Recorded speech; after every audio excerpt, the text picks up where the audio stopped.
నమస్తే, తెలుగు రాజ్యంకి స్వాగతం. నేను మీ సంధ్య. టాలీవుడ్లో ప్రస్తుతం most awaited movie, most eagerly waiting movie ఏదన్నా ఉంది అంటే సానా బుచ్చిబాబు దర్శకత్వంలో వస్తున్న రామ్ చరణ్ నటిస్తున్న పెద్ది సినిమా.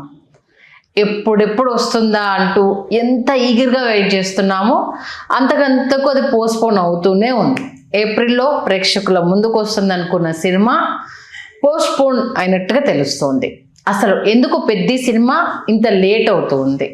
అఫ్ కోర్స్ మనకు అద్భుతంగా ఫీస్ట్ ఇచ్చేందుకు రెడీ అవుతున్నా ఏప్రిల్ అనేసి ఫిక్స్ చేసిన తర్వాత మళ్ళా డేట్ చేంజ్ అయిపోయిందంటే అయ్యో ఏమైపోయింది అంటూ ఫ్యాన్స్ ఒక ఇంత గందరగోళానికి గురయ్యే అవకాశం ఉంటుంది. అందులోనూ సమ్మర్ హాలిడేస్ని క్యాష్ చేసుకోకపోతే మళ్ళీ స్కూల్స్, కాలేజెస్ ఈ అడౌడ్ స్టార్ట్ అయిపోతుంది, కలెక్షన్స్ మీద ఎఫెక్ట్ పడుతుంది కదా అంటూ ఇంకొంతమంది వాదన తెర మీద తీసుకొస్తున్నారు. కారణాలు ఏమైనా పెద్ద సినిమా ఎందుకు లేట్ అవుతుంది తెలుసుకునే ప్రయత్నం చేద్దాం. చరిత్రకారులు, సినీ రాజకీయ విశ్లేషకులు చెల్లగట్ట శ్రీకాంత్ గారు మనతో ఉన్నారు. ఆయన మాటల్లో శ్రీకాంత్ గారు నమస్తే అండి. నమస్కారం సార్. ఎందుకంటే ఆల్మోస్ట్ బుచ్చిబాబు సెకండ్ మూవీ ఇది. ఇంత పెద్ద స్టార్ని డైరెక్ట్ చేస్తున్నారనేది స్టోరీ ఒకటి, రామ్ చరణ్ లుక్స్ ఒకటి, ఏఆర్ రెహమాన్ సంగీతం ఒకటి, జాన్వీ కపూర్, ఇలా చెప్పుకుంటూ పోతే చాలా మిక్స్ అయ్యి సినిమా మీద ఓ రేంజ్ హైప్. ఆ శ్రీకాకుళం యాసలో ఆయన చెప్పే డైలాగు, రీసెంట్గా రిలీజ్ అయిన సాంగ్స్, ప్రతిదీ ఒక ప్రపంచం అన్నట్టుగానే వెళ్ళిపోతుంది. ఇంత ఈగర్గా వెయిట్ చేస్తుంటే సినిమా లేట్ అవుతుంటే ఫ్యాన్స్ హట్ అయిపోరండి. ఎందుకు లేట్ అవుతుంది అసలు? విరహం కూడా సుఖమే కాదా అని ఓకే ఎదురు చూడడం అనేది. ఎందుకంటే ఈ మధ్యకాలంలో ఏ సినిమా కోసం ఇంతగా ప్రేక్షకులు ఎదురు చూసింది లేదు, దాఖలాలు లేవు. అటువంటిది పెద్ద సినిమా విషయంలో జరిగింది.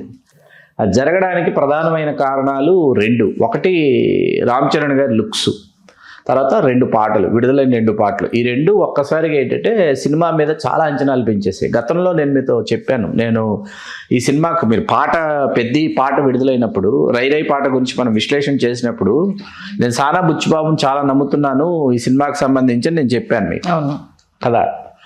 అట్లాగా ఏంటంటే ఇక్కడ సానా బుచ్చిబాబు అండ్ టీమ్ ఎవరైతే ఉన్నారో, స్క్రిప్ట్ కోఆర్డినేటర్స్ మొదలుకొని సానా బుచ్చిబాబు దాకా ఎవరైతే టోటల్ ఎంటైర్ టీం వాళ్ళు కన్న కళ ఏదైతే ఉందో ఆ కళని సాకారం చేసేటటువంటి గురుతరమైన బాధ్యత రామ్ చరణ్ గారి భుజస్కంధాల మీద ఉంది. అందులో సందేహం లేదు. దానిని ఆయన ఏ స్థాయిలో పోషించాడో, ఏ స్థాయిలో ప్రాణప్రతిష్ఠ చేశాడో సినిమా చూస్తే కానీ అర్థం కాదు ఎవరికి.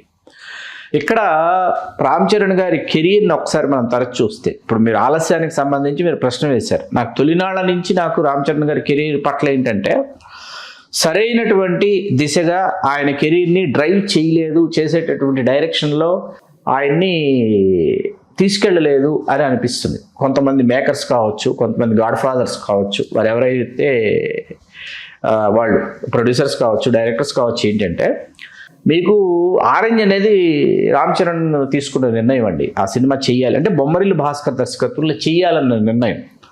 ఆ సినిమాకి సంబంధించి looks wise and also his performance wise he's excellent అనమాట. రామ్ పాత్రలో ఎక్స్ట్రాడినరీగా చేశాడు అతను. నాకు ఇవాళకి చాలా అద్భుతమైన పెర్ఫార్మెన్స్ కనిపిస్తుంది. మీరు బాగా, నేను మళ్ళీ చెప్తున్నా, అతని ఫ్లాప్ సినిమాల్లో కూడా అతను చాలా గొప్ప పెర్ఫార్మెన్స్ ఇచ్చాడు. అతను ఎక్కడ హీరోగా ఎప్పుడు ఓడిపోయింది లేదు, ఎక్కడ హీరోగా అతను మనల్ని సాటిస్ఫై చేయకుండా పోయింది లేదు. మీరు ఈవెన్ గేమ్ చేంజర్ తీసుకున్నా కూడా ఏంటంటే గేమ్ చేంజర్లో కూడా అతని బాడీ లాంగ్వేజ్ కావచ్చు, లుక్స్ వైజ్ కావచ్చు, పెర్ఫార్మెన్స్ వైజ్ కావచ్చు, అతను ఎక్కడ మీకు మనల్ని డిస్సాటిస్ఫై చేయడు అనమాట. ఆ సాటిస్ఫాక్షన్ ఉంటుంది. మిగతా ఏవైతే ఆధారాలు ఉన్నాయో అవన్నీ కూడా సరిగ్గా సక్రమంగా కుదరనప్పుడు మీకు మగధీర సమయంలో నాకు బాగా గుర్తుంది. ఆ సినిమా నుంచి అతని కెరీర్ ఏంటంటే దేశవ్యాప్తంగా ఒక తెలియనటువంటి ఒక దిశకి అది మళ్ళలా. ఎందుకంటే తెలుగు వరకు విపరీతమైనటువంటి ధ్వని మగధీర చేసింది. తెలుగు సినిమా వరకు, తెలుగు సినిమా ఖ్యాతి ఈ స్థాయిలో ఉంటుందా, తెలుగు సినిమా యొక్క వసూళ్ళు ఈ స్థాయిలో ఉంటాయని ఇక్కడ ఆ sounding is very very extraordinary sounding అనమాట. అది అప్పటిదాకా అంటే ఒక బి స్టేషన్లో, ఏబీసీలో బి స్టేషన్లో 2 థియేటర్లలో 100 days 4 shows ఆడినటువంటి రికార్డు. ఒక థియేటర్లో అయితే 175 days ఆడుతుంటే ఇంకొక సెకండ్ థియేటర్లో 150 days దాకా ఆడినటువంటి రికార్డ్. ఇట్లాంటి ఇవాళకి 2009లో వచ్చిన మగధీర మీద ఆ సినిమా పేరిటున్న కొన్ని రికార్డులు ఇప్పటి వరకు చాలా సినిమాలు అధిగమిస్తాయని చూసాం, కానీ ఏ సినిమా కూడా అధిగమించినటువంటి రికార్డులు ఇప్పటివరకు మగధీర మీద చాలా రికార్డులు ఉన్నాయి ఇప్పటికీ. ఓకే. ఆ సమయంలో ఏమైందంటే మగధీర సినిమా తమిళంలో డబ్ చేయాలి.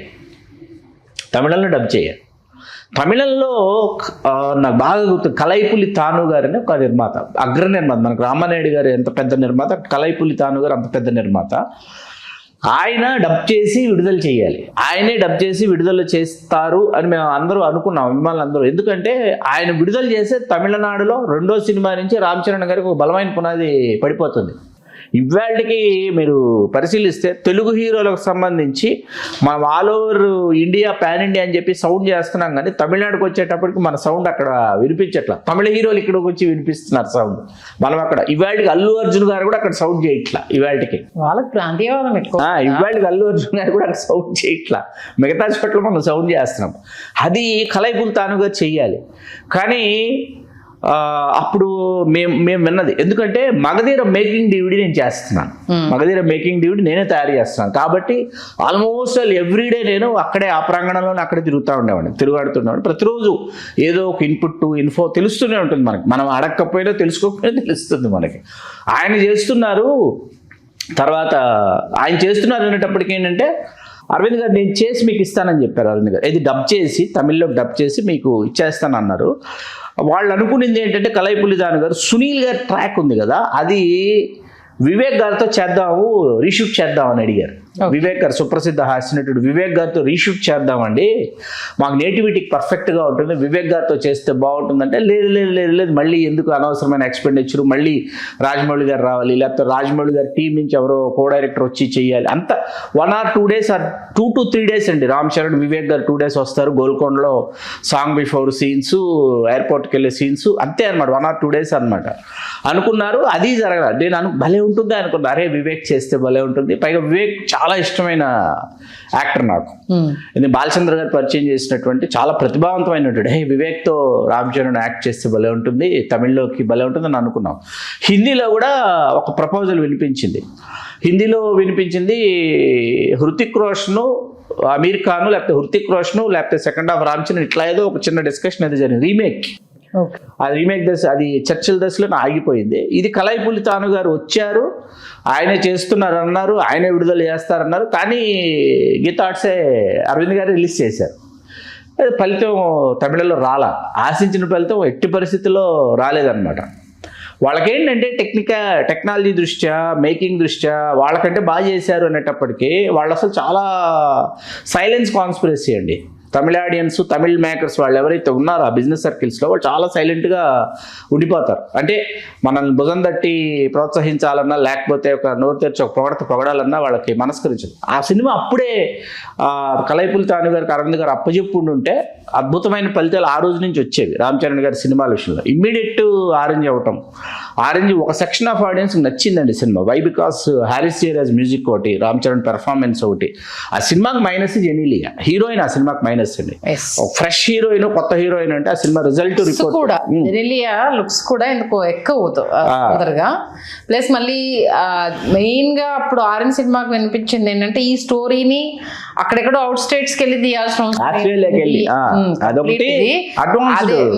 అంత అడ్వాన్స్డ్ గా వెళ్ళాల్సిన అవసరం ఏముంది, అది ఎక్కలేదు. మళ్ళీ ఏంటంటే మనకు నిజాలు చెప్తే అంత తొందరగా ఎక్కదు. అదే ఆరెంజ్ రీ రిలీజ్ లో దుమ్ము దులిపింది. విచిత్రం చూడండి. అంటే యాక్చువల్గా ఈ టైంలో రావాల్సిన మూవీ వెరీ అడ్వాన్స్డ్ గా వచ్చేసింది. రచ్చ తర్వాత వచ్చేసి రచ్చ చిరంజీవి గారు పూనుకొని పరుచూరు బ్రదర్స్ కూర్చోబెట్టుకు మిగతా మసాలా దినుసులన్నీ వండి వార్చినటువంటి వంటకం కాబట్టి రచ్చ, నాయకు, ఎవడు ఇవన్నీ చేసుకుంటూ వచ్చారు ఆయన. నాయకులు, ఎవడు, ఈ రెండు కూడా చాలా అద్భుతమైన పెర్ఫార్మెన్సెస్ అండి ఆయన. మీ ఫ్లాప్ అయిన జంజీర్లో కూడా ఆయన పెర్ఫార్మెన్స్ చాలా బాగుంటుంది. ధ్రువాకి వచ్చేటప్పటికి ఏమైందంటే తని ఉర్వను పట్టుబట్టి చేయాలని చేసింది. నాకు ధ్రువ విషయంలో కూడా ఇప్పుడే కంప్లైంట్ ఏంటంటే 2016 డిమానిటైజేషన్ అయిన తర్వాత డిసెంబర్లో రిలీజ్ చేశారు సినిమా.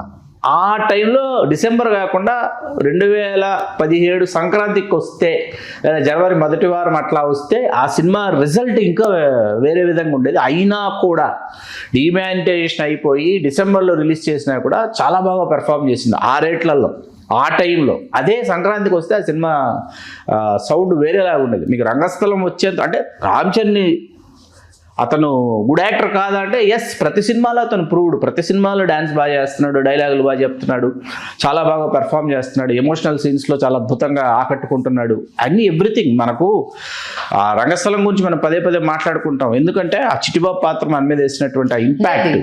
సుకుమార్ గారు కూడా స్టేజ్ పైన చెప్పారు కదా, ఒక నటుడికి పడే క్యారెక్టర్ పడనంత వరకు ఆయన గురించి మనం ఎంత చెప్పినా వేస్ట్ ఉంటుంది.